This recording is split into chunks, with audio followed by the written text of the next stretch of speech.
c'est que 95% de nos problèmes sont partagés et que les solutions sont quasiment identiques en fait entre nous. Et je crois que c'était bien de montrer aussi à des moments difficiles que nous vivons et que nos entreprises vivent aujourd'hui, car nos entreprises souffrent. Jean-François l'a rappelé, des niveaux de marge très faibles, donc des niveaux de rentabilité extrêmement faibles, des problèmes de survie pour certains, qui donnent une énorme anxiété, une énorme angoisse pour tous ces chefs d'entreprise qui ne rêvent que d'aller de l'avant, d'embaucher, d'investir, d'innover. Et l'environnement français n'est toujours pas propice pour la compétitivité de nos entreprises, dans une France qui, je le rappelle, est dans un univers mondialisé.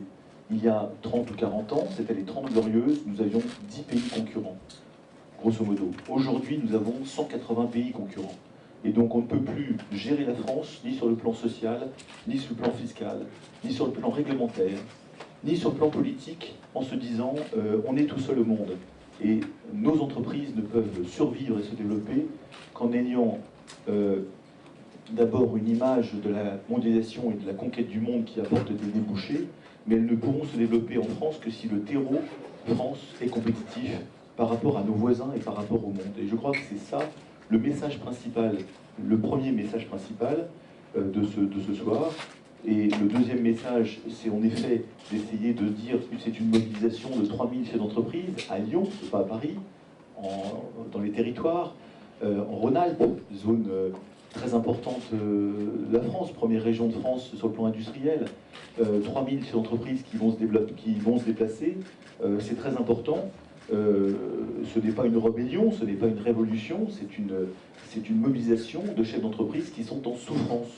Et je crois que c'est important de les écouter, c'est important de canaliser aussi, je dirais, et d'échanger avec ces personnes-là, et de faire passer le message au gouvernement. Eh bien, il y a en effet des engagements d'intention qui ont été donnés par le président de la République à plusieurs reprises sur le fait que l'emploi, c'est l'entreprise qui peut créer l'emploi. Et ensuite, il y a des engagements de moyens qui étaient intéressants aussi de donner, qui ont été donnés encore ce week-end par Pierre Moscovici sur l'ouverture d'un chantier sur le coût du travail, l'ouverture d'un deuxième chantier sur la fiscalité. Maintenant, au-delà de ces engagements de moyens, il est impératif d'avoir des résultats, d'avoir des mesures concrètes, vite et fortes, car il y a urgence. Et je crois que c'est ce cri, je dirais, que nous souhaitons donner au gouvernement, c'est très bien, allons vite, travaillons ensemble sur ces deux chantiers fondamentaux auxquels il faut rajouter le troisième chantier de la simplification. Les trois gros problèmes que nos entreprises ont toujours en France, nous avons un problème de compétitivité sur le coût du travail, nous avons un problème de fiscalité, avec 150 impôts affectés qui représentent 50 milliards d'euros en trop par rapport à nos voisins et notamment par rapport aux Allemands, et nous avons un problème de rigidité et de complexité de l'ensemble des 85 codes. C'est les trois épouvantails que nous avons qui fait que nous sommes asphyxiés, ligotés et que nous ne pouvons pas aujourd'hui nous développer comme nous le souhaiterions. Et je crois que c'est ça qui est important, qu'il faut dire et demander au gouvernement aujourd'hui. Oui, je voudrais rajouter, je suis parfaitement d'accord avec ce que vient de dire Pierre, bien sûr, mais qu'on ne peut plus supporter dans nos entreprises le poids des prélèvements obligatoires. Il faut se rappeler qu'il y a seulement une trentaine d'années, c'était en 70, les prélèvements obligatoires étaient en France de 34% sur nos entreprises. Aujourd'hui, on en est à 46,3%. Il n'y avait aucune raison pour que cela change de cette manière-là. Il fallait conserver les rythmes sur lesquels nous étions. Et aujourd'hui, on n'en peut plus. Et c'est un petit peu ce que l'on veut marquer avec un gouvernement qui nous écoute. Je crois que Pierre est d'accord. On est tous les jours à Bercy, l'un ou l'autre, ou à l'Élysée pour essayer de se faire entendre. Mais il faut vraiment que le gouvernement se rende compte qu'on ne peut pas aller plus loin. Et que nous allons proposer sans doute un bouclier emploi. C'est-à-dire, on est arrivé à un taux de charge, d'augmentation qui est au top. On ne peut pas aller plus loin. Et puis à partir de là, avec les assises dont tu viens de parler, sur la fiscalité, sur les charges sociales, que l'on puisse voir comment on va pouvoir diminuer, baisser ces charges pendant 3, 4 ou 5 ans, mais de manière précise, pour que le chef d'entreprise sache au moins où il va. Aujourd'hui, même l'entreprise qui marche bien, même celle qui marche bien, elle n'ose pas embaucher. Elle n'ose pas investir, elle ne sait pas quelle va être la taxe supplémentaire qu'il va y avoir la semaine prochaine. Donc c'est peut-être ça qui est encore le plus important pour nous, c'est d'avoir une visibilité à moyen terme. Je ne demande pas sur 10 ans, bien sûr, mais au moins sur les 3 ans et demi ou 4 ans de cette mandature, et ensuite nous continuerons. Mais on ne peut plus, et Pierre le disait, si on veut rester compétitif, on ne peut plus rester comme ça. Il faut au moins, à minima, qu'on soit dans la moyenne européenne. Et je crois que ça, c'est essentiel pour l'avenir. J'aurais de Changement du Monde. Est-ce que vous pourriez nous donner des mesures concrètes de réduction des dépenses? Est-ce que vous avez des voies? Et est-ce que par ailleurs, ça comprend les dépenses, les fonds du paritarisme? Certains de vos organisations bénéficient de ces fonds du paritarisme. Est-ce que vous êtes prêts aussi à vous engager pour diminuer ces fonds, l'utilisation de ces fonds qui, par ailleurs, posent certains problèmes de transparence? Je suis très content que ce soit le Monde qui me pose la question.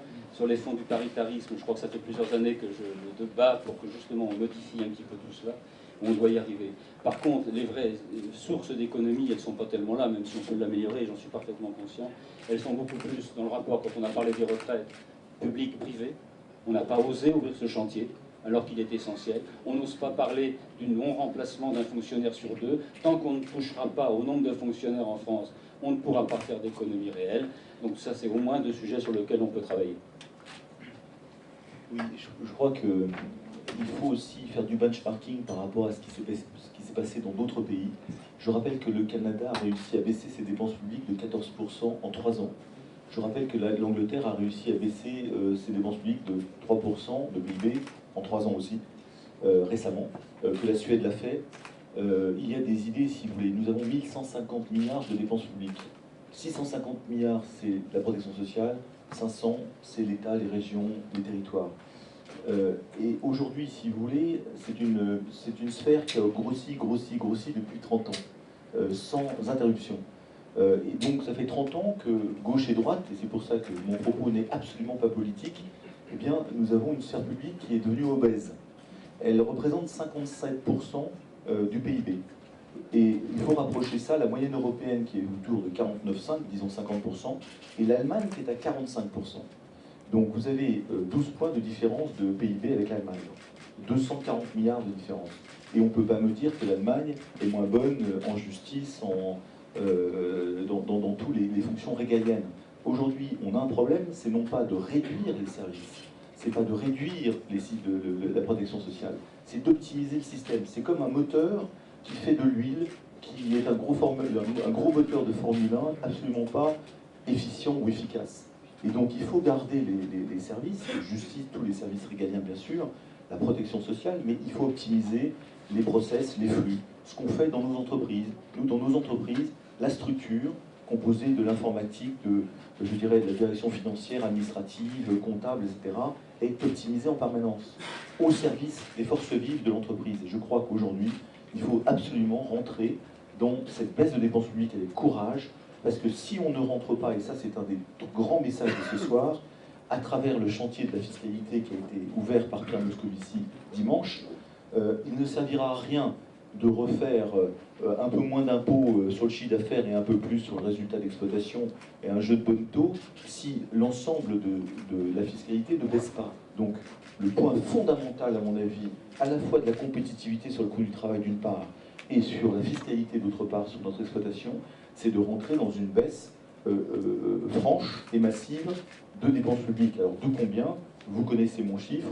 Tous les chiffres de prélèvements obligatoires sur les entreprises fait tomber autour de 100 à 120 milliards de différence avec la moyenne européenne, avec nos amis allemands, sur le dos des entreprises. Il faut faire une baisse de 100 milliards par an, sur 5 ans, ça fait 20 milliards par an. Je rappelle, 20 milliards par an, c'est 1,7% de baisse des dépenses publiques. Nous ne sommes pas en train de parler de 10%, nous parlons de 1,7%.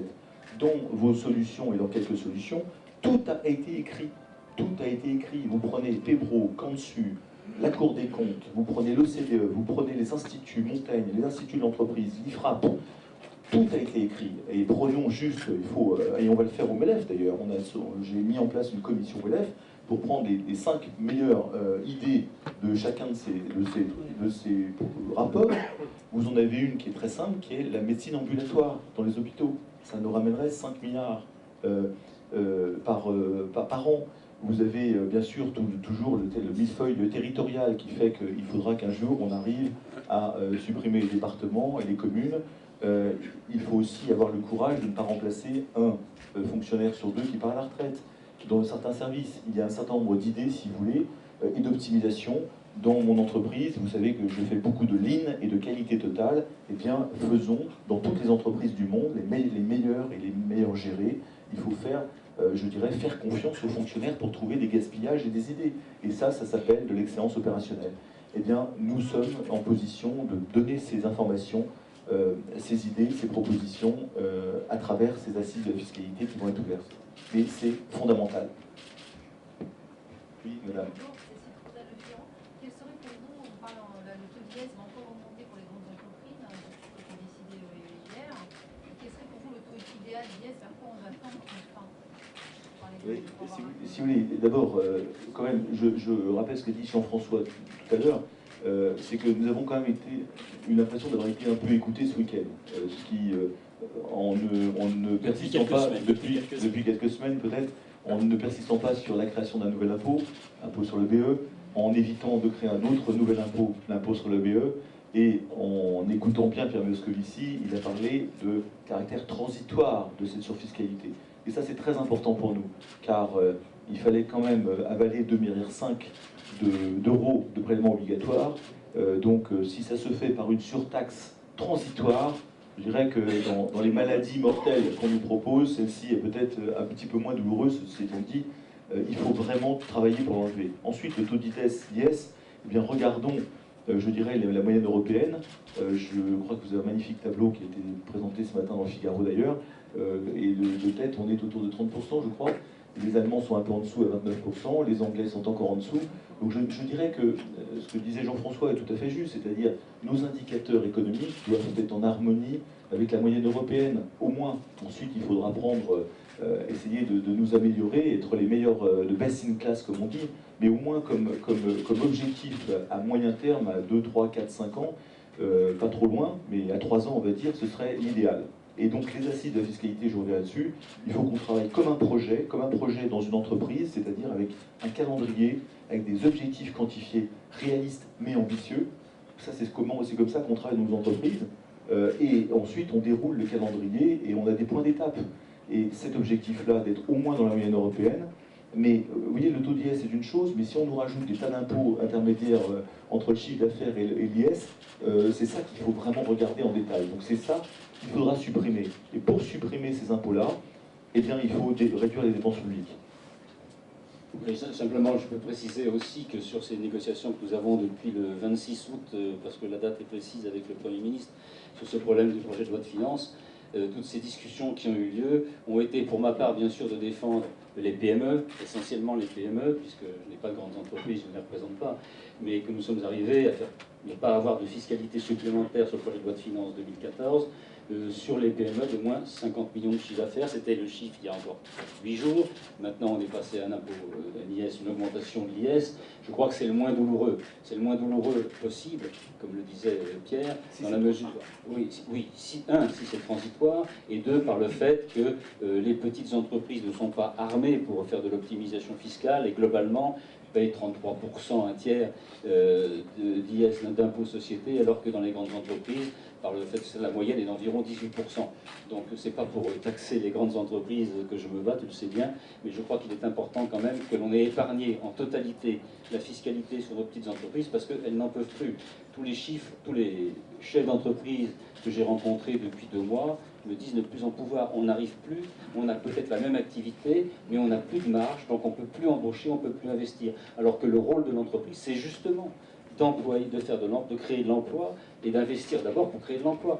Et aujourd'hui, on est vraiment bloqué par tout cela. Et c'est pour cela que nous attendons avec impatience, on est arrivé à persuader, et l'un et l'autre, les ministres, le président de la République et tout ça, sur des chantiers, des assises de la fiscalité et des assises des charges sociales, pour enfin mettre ce sujet à plat et enfin réfléchir dans le temps, pas instantanément. Nous sommes quand même des gens conscients, chefs d'entreprise, on ne peut pas faire des économies d'un seul coup de plusieurs centaines de milliards, mais par contre, on peut les prévoir sur 2, 3, 4 ou 5 ans. Et c'est cela que nous voulons qu'il soit mis à plat, pour que l'on puisse comprendre et que nous, les chefs d'entreprise, on puisse voir où l'on va dans les 4 années qui viennent. Et je crois qu'il faut utiliser le ras-le-bol fiscal des Français, car vous voyez qu'on est très solidaire des ménages, de la surfiscalité qui est imposée à tous, aux ménages, à nos salariés et aux entreprises. Et ce ras-le-bol fiscal, il faut faire un lien direct avec le niveau des dépenses qui ont été rajoutées année après année et qui fait qu'on se retrouve avec cette 57% de dépenses publiques, de PIB en dépenses publiques, qui est 12 points de plus que l'Allemagne. Donc maintenant, il faut gérer le pays comme on gère une entreprise, c'est-à-dire que l'argent ne se crée pas spontanément, il faut optimiser toutes les administrations, le service public, et encore une fois, sans dégrader le service public, car on le fait dans nos entreprises, on ne dégrade pas les services, ni de comptabilité, ni de finance, ni d'informatique, lorsque nous mettons en effet des systèmes d'optimisation de ces structures.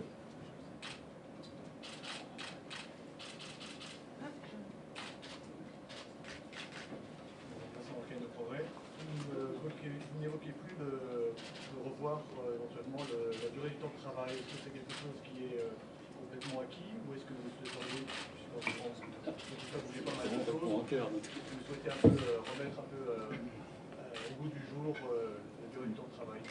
Alors, si vous voulez, on l'évoque et j'ai créé deux groupes au MEDEF de réflexion et il faut bien savoir ce que l'on veut. Un groupe sur les 35 heures spécifiquement et un deuxième groupe sur le droit du travail et sur en effet toute la législation du travail. Je rappelle que nous avons le code sans doute le plus compliqué du monde avec 3250 pages en France à comparer avec 1600 pages en Allemagne et 60 pages en Suisse. La Suisse a 3% de chômeurs. Si vous voulez, il y a un vrai souci qu'il ne faut pas gérer en une semaine ou en un mois. Et mon idée, si vous voulez, c'est de faire travailler des chefs d'entreprise d'abord, et puis de mêler très vite des partenaires sociaux à des réflexions de fond sur ce problème des 35 heures et la durée légale. La position du MEDEF, c'est de dire le plus possible, laissons les entreprises gérer avec leurs équipes, leurs salariés, le problème d'une durée hebdomadaire qui ne serait pas légale, comme actuellement, mais qui serait conventionnelle, discutée, négociée avec les salariés. Et par rapport à une branche, par rapport à un marché donné, par rapport à des technologies données qui peuvent évoluer plus ou moins vite. Et puis ensuite, après, en subsidiarité, je dirais, en deuxième priorité, la branche. Il peut y avoir des branches qui, en effet, peuvent travailler même moins de 35 heures, pourquoi pas, et d'autres qui seront à 38, 39, 40, en fonction de leur problème de compétitivité. Car le problème du coût du travail, il faut toujours le rappeler, c'est un problème de compétitivité de nos entreprises. Et c'est ça le problème. Donc en effet, ce chantier est ouvert au niveau du MEDEF. Nous continuons de penser, et nous allons continuer de le dire, aujourd'hui, à mi-octobre, que c'est au niveau de l'entreprise qui doit se gérer pour avoir la flexibilité de le faire, et ensuite au niveau de la branche. Et ensuite, dans quelques mois, on aura peut-être un peu plus d'informations dont on débattra avec les partenaires sociaux. Je confirme simplement, je veux simplement rajouter qu'effectivement, la grande erreur des 35 heures, c'est de l'avoir imposé à tout le monde. Le choix doit se faire au niveau de l'entreprise, de son activité, etc. Il y a des entreprises qui étaient tout à fait en capacité de travailler que 35 heures, mais d'autres qui avaient besoin davantage. Donc vous avez un gros travail de main-d'œuvre, par exemple dans le bâtiment, 35 heures, ça a été une catastrophe épouvantable. Mais aujourd'hui, on est sur des combats aussi encore plus compliqués peut-être, c'est le travail à temps partiel. On nous dit qu'il ne faut plus faire de temps partiel, c'est pas bien le temps partiel. Mais comment on fait quand on est commerçant, quand on tient un magasin ouvert 6 jours par semaine? Qui est-ce qui travaille les 8 heures qui font la fin de la semaine? Il n'y a personne. Ceux qui veulent travailler, ils sont tout à fait satisfaits, mais il n'y a pas de quoi créer un emploi. Donc le travail à temps partiel, si on le supprime, qu'est-ce que ça va créer comme emploi? Rien du tout. Donc c'est un peu le même combat que l'on a à mettre sur le chantier. Vous savez, je crois que d'une façon générale, et Jean-François doit être totalement aligné, je pense, c'est qu'on devrait gérer le pays et toutes les décisions qu'on prend maintenant doivent être à l'aune de l'emploi, de la création d'emplois. Est-ce que cette décision crée de l'emploi ou est-ce qu'elle en détruit? Et si on dit est-ce qu'elle en crée, est-ce que ça crée de la compétitivité pour nos entreprises, ce qui est exactement le même lien ou pas? Et typiquement, si vous voulez, le travail le dimanche, le travail après 21h, le développement d'une filière touristique, etc. Le travail à temps partiel en dessous de 24 heures imposé. Eh bien, est-ce que ça crée de l'emploi ou pas? Si ça en détruit, c'est une mauvaise solution, c'est une mauvaise décision. Et je crois que c'est comme ça que nous souhaiterions maintenant que nos ministres, que nos élus gèrent les prochaines semaines, les prochains mois. Nous avons des grands rendez-vous extrêmement importants, comme vous le savez, avec la formation professionnelle, avec l'apprentissage, l'assurance chômage, etc. Entre autres, il y a aussi la transition énergétique, et on l'a vu. Bon, tout ça peut être très angoissant pour nous, d'ailleurs est angoissant pour nous, ça d'ailleurs contribue un peu au stress des patrons, c'est-à-dire que si chacun de ces rendez-vous nous impose 0,1 point de cotisation ou 0,5 point de cotisation patronale en plus, ou 1 milliard de plus d'impôts, comme la taxe carbone de 2,5 milliards, ou 50 pages au code de l'urbanisme ou au code des impôts, vous voyez dans quel état on va arriver en décembre. Donc nous, cette mobilisation est importante, car c'est aussi de dire au gouvernement et à nos élus, faites le choix de l'entreprise et faites en sorte que toutes les décisions maintenant que vous prenez, eh bien prenez-les à l'aune de la création d'emplois dans ce pays. Car nous ne pouvons pas supporter d'être à 11% de chômeurs et 26% de chômage des jeunes, alors que les Allemands sont en dessous de 6% et que les Anglais sont à 7%. Lyon, je voulais savoir ce que vous pensez des mesures mises en place par le gouvernement sur les emplois aidés, qui sont financés aussi par la fiscalité, notamment, et est-ce que ces emplois aidés peuvent les utiliser dans votre entreprise? Oui, les emplois aidés ne sont pas très accessibles aux entreprises en règle générale. Il y a des entreprises spécifiques pour cela. Mais quand ça a été créé, rappelez-vous à la situation, l'emploi, on était dans un chômage épouvantable, et j'ai toujours dit, et nous je crois que nous partageons cet avis, il vaut mieux des emplois aidés que pas d'emploi du tout. Il vaut mieux que l'on mette des gens, des hommes ou des femmes, au travail, plutôt de les laisser sur le côté, même si ça coûte un peu d'argent. Il vaut mieux payer des gens à travailler que de les payer au chômage, ne serait-ce que pour leur dignité à eux-mêmes. Donc ça me paraît très important. Alors évidemment, on dit toujours que ce n'est pas des vrais emplois, mais dans une situation économique difficile, où l'emploi était vraiment difficile, ça me paraissait quand même une solution acceptable. Alors, je pense que Jean-François a raison si ça ne dure pas. C'est-à-dire que pour un problème en effet de chômage élevé ou de transition, l'emploi aidé peut aider. Ou peut servir, mais si ça dure, ce ne sont pas des emplois durables. Pourquoi? Parce qu'ils sont payés par nos impôts. Et donc, on ne peut pas imaginer une politique d'emploi qui est de développer l'emploi aidé, ce qui voudrait dire qu'on paierait toujours plus d'impôts, et ce qui asphyxierait encore une fois les entreprises, et qui ferait qu'on embaucherait de moins en moins d'emplois. Donc, attention aux emplois aidés, s'ils sont durables, c'est très très mauvais pour la compétitivité générale du pays. Donc, la vraie solution, nous revenons à ce qu'on a dit depuis une demi-heure, c'est surtout de laisser les entreprises, de faire que les entreprises aient les conditions pour créer de vrais emplois payés par les clients, les marchés, l'innovation.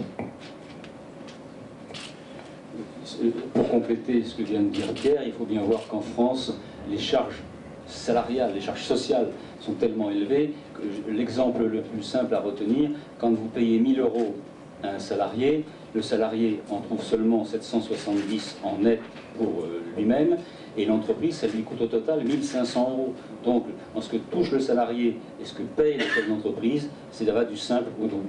Donc on se rend compte du niveau auquel on est, un niveau qui ne peut plus être, on ne peut pas l'augmenter, on est au maximum, ça devient inacceptable, et c'est un petit peu l'un des buts de cette réunion aujourd'hui, il faut le dire, le faire dire, et puis faire prendre conscience au gouvernement de ces difficultés. Elles ne sont pas contre le gouvernement, il faut qu'on trouve des solutions et des moyens de travailler un peu plus intelligents que de changer les modes d'emploi, les solutions toutes les 24 heures ou les 48 heures. Alors, pour compléter ce que vient de dire Jean-François, j'ai d'autres chiffres qui sont tout à fait équivalents à ceux de Jean-François, mais pour 100 € net que vous donnez à un salarié dans sa poche, ça coûte à l'entreprise française 185 €, presque le double, comme je disais très justement. Pour un salarié allemand, pour 100 € net, c'est 155 le coût pour l'entreprise. Donc vous voyez, vous avez 30 points de différence entre les deux. Ensuite, je rajouterai un point, c'est que l'Institut Rexecode, qui est un institut reconnu dans le monde économique, a chiffré que, comme nous sommes en surfiscalité et en surcharge depuis des mois et maintenant des années, tout 0,1 point de cotisation en plus sur le coût du travail engendre 5 000 chômeurs de plus. Vous êtes dans une situation où les entreprises françaises ont des marges extrêmement faibles, les plus faibles d'Europe. C'est le rapport gallois qui l'écrit, qui le dit, confirmé par tous les instituts dont je vous parle. Donc on a un problème majeur de compétitivité, et vous avez donc des sociétés qui ne peuvent plus investir, peuvent plus innover, peuvent plus embaucher, parfois ne peuvent plus en prendre d'apprentis, parfois ne peuvent même plus prendre de stagiaires, parce qu'elles sont exsangues, asphyxiées. Et c'est ce cri d'alarme que les 3000 chefs d'entreprise vont dire tout à l'heure dans la salle.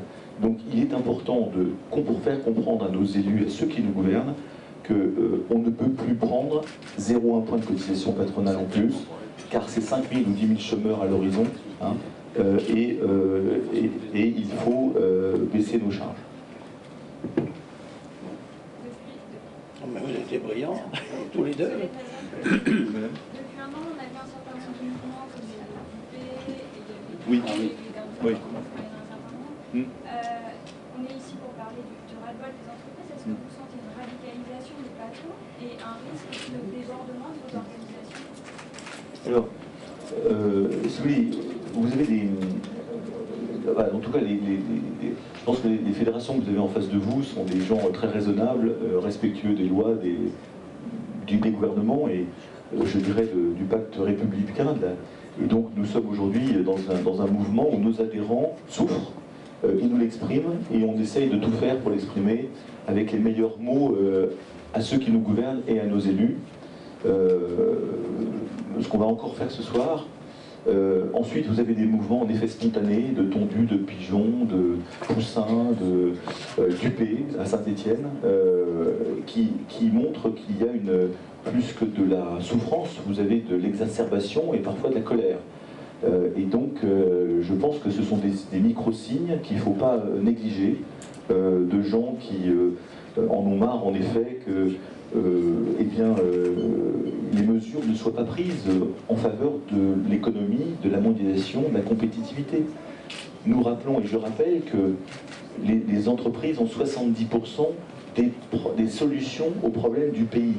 Les entreprises sont les seuls endroits où vous pouvez intégrer des jeunes, vous pouvez intégrer des minorités, vous pouvez donner de la dignité aux gens par le métier, vous pouvez former des jeunes au travail d'équipe, vous pouvez faire de la croissance, l'exportation, vous pouvez faire de l'innovation, bien sûr, c'est nous qui sommes les vecteurs de croissance, de richesse, de développement, d'emploi. Et donc, aujourd'hui, on a toujours un peu l'impression, c'est pas un peu, que, eh bien, on est dans le zig et le zag et qu'il n'y a pas un cap économique fort, assumé, que pourtant le président de la République donne dans ses discours, mais qui sont très vite contredits par une loi, comme la loi Hamon qui est sortie il y a quelques semaines, comme le retour de la pénibilité dans le problème des retraites, qui nous fait extrêmement peur, comme le budget 2014, où on nous a réinventé 2,5 milliards d'impôts à payer, alors qu'on avait dit non seulement c'est pas plus de 5, c'est moins 50 qu'on veut. Donc si vous voulez, on a des zigs et des zags qui sont en contradiction avec un discours du président de la République qui est en faveur des entreprises aujourd'hui. Et nous saluons ce discours. Maintenant, il faut associer les actes au discours. On va prendre la dernière question. Quelle suite vous allez donner à cette mobilisation d'aujourd'hui pour que ça ne soit pas un coup comme ça public? Quelle suite doit-on donner à la suite de cette réunion? Mais la suite à donner, c'est celle qui s'est enclenchée depuis quand même quelques jours, si vous voulez. C'est-à-dire qu'il y aura vraiment un vrai dialogue entre nos instances MEDEF, CGPME, le gouvernement, pour travailler sérieusement sur des solutions durables et qui soient lisibles pour les entreprises et acceptables pour tout le monde. Je crois que c'est ça le plus important. La plus grande difficulté de nos chefs d'entreprise, ils nous le disent tous, c'est l'imprévisibilité, c'est les lois nouvelles qui nous tombent tous les jours, c'est des taxes supplémentaires. On n'en peut plus. Donc c'est cela que l'on veut faire. Maintenant qu'on a officiellement entendu parler des assises de la fiscalité, des assises des charges sociales, etc., on va enfin travailler sérieusement dans le temps et pas dans l'urgence où tous les jours il faut changer quelque chose.